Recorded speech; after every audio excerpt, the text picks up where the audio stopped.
Room to Roam, Chapter 18, Denmark, Part 2. Morning came with a kind of melancholy. It was the first time I had retraced my steps and wound up back in a city which I had already been. This time, I was alone. The excitement with which I had explored Copenhagen months earlier had gone, and as I sat up in the bottom bunk of an empty room in the heart of Denmark, I felt a kind of overwhelming dread begin to wash over me.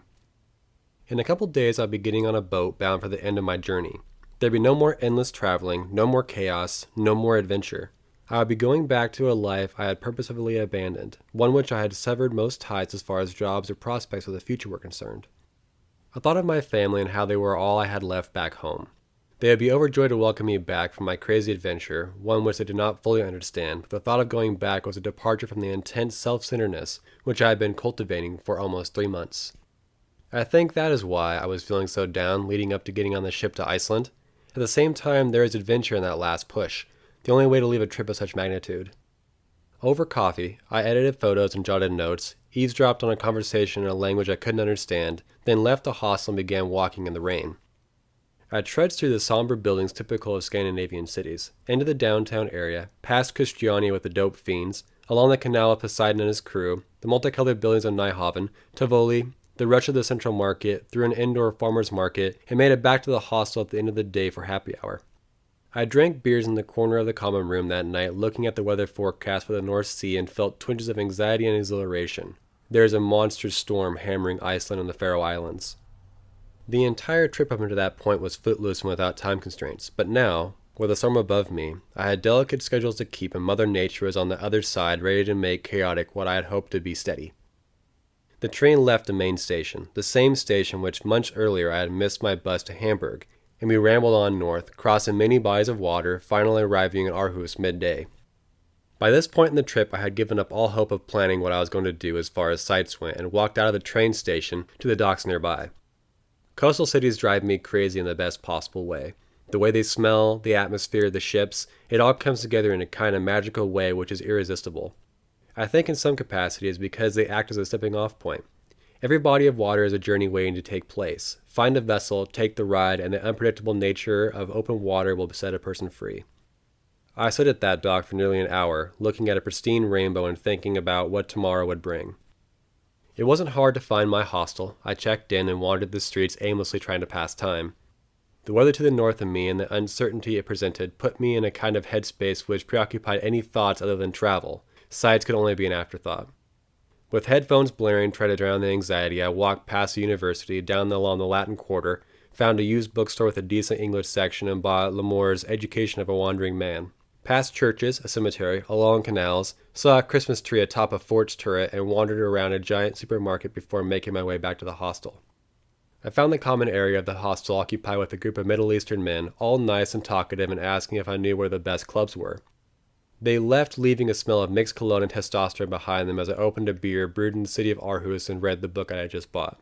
The book tells a story of an inspiring author going on adventures and using the knowledge picked up along the way to carve out an existence as a writer in the Western genre.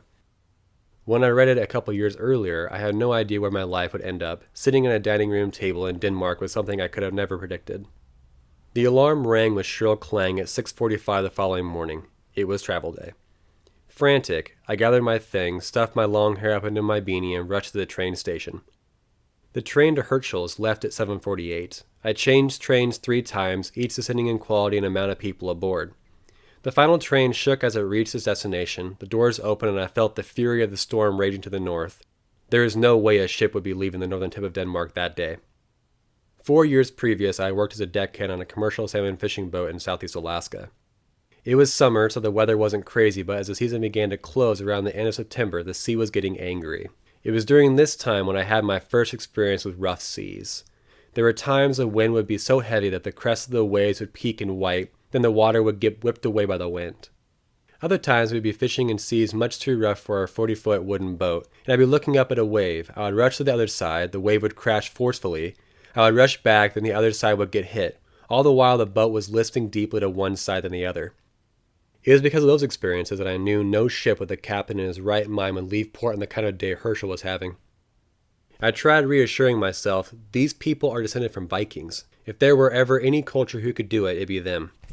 Ducking my head into the intense howling wind, I circled over toward the stone breakers to get a better look at the severity of the sea.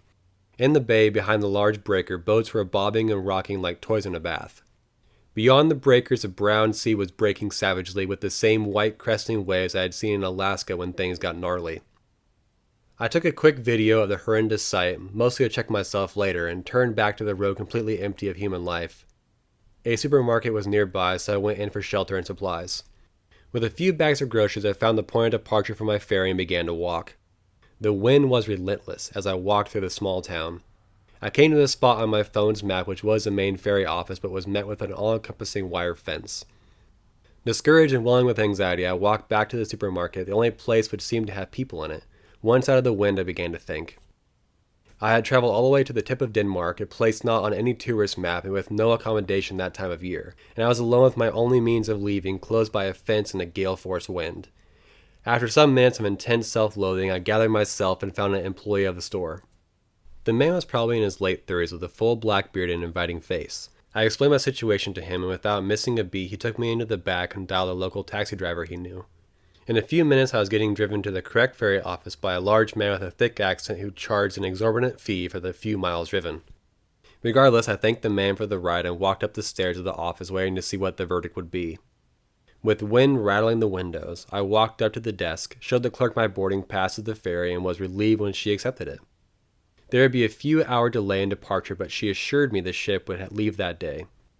Ecstatic, I sat amongst a motley crew of people, mostly Scandinavian, and tried to keep my mind off the howling wind just on the other side of the windows. As the hours passed, more and more people filled the lobby. Some were Danish, some were Icelandic, one man was from the Middle East, and I was the only native English speaker in the room of about 40 adults and children. Months ago this would have caused alarm, but after all I had been through, being the only American was no big deal. Hours passed by with no confirmed word. Rumors spread amongst the waiting passengers of delays and cancellations, but no one would officially announce the fate of the ferry passengers. It had begun to get dark, and children were falling asleep in makeshift beds laid out on the cold floor of the ferry lobby. With windows rattling at a higher frequency, a timid voice came over the loudspeaker, first in Danish, then in English, explaining all the passengers would be ferried to a city an hour away where the ferry awaited our loading. With a confused chatter, we all gathered our belongings, boarded an old-fashioned bus with little heat, and started south in the night. Silence filled the bus as our group of strangers were hauled along the dark roads. The lights became more numerous, and soon we found ourselves in the small town of Frederikshavn, parked in front of a large dock with multiple ferries in various states of loading and unloading. A military officer walked onto our bus and told us which ferry to load. We quietly obeyed and walked through the cold night's air toward the shimmering behemoth awash with yellow light. I walked through a massive cargo hold already stocked with the all-terrain vehicles and large crates, up flights of stairs and onto the carpeted floors of a passenger ferry. The entire ship was devoid of any kind of human sound. It was like I was alone on my own ship.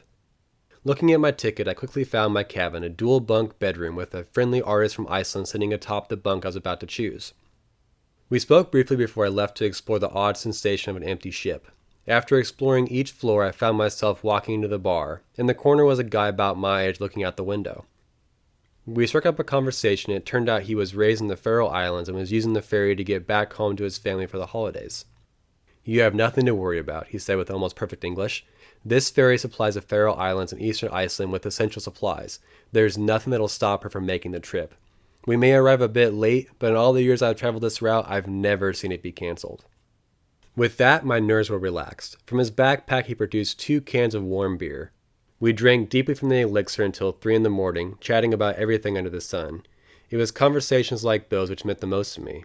Alone one minute and connecting deeply with a stranger from a different land with a completely different set of views and beliefs, but in the end able to connect on multiple levels. During those hours, the ship remained deathly quiet. Only the forklifts outside our ship's walls were moving and making any kind of noise. I walked into my cabin and was greeted with 3 men snoring and scratching. The bottom bunk was filled with my backpack and groceries. I pushed them aside and slept hard. According to the screen in the main lobby, the ship would sail the next day. All the anxiety I had felt in the days leading up to that bunk were gone. Any kind of schedule or itinerary had no relevance anymore. The anticipation of adventure was too great to worry about anything but the present, because only when you are truly living can you forget the past and future and live in the second to second. End of chapter.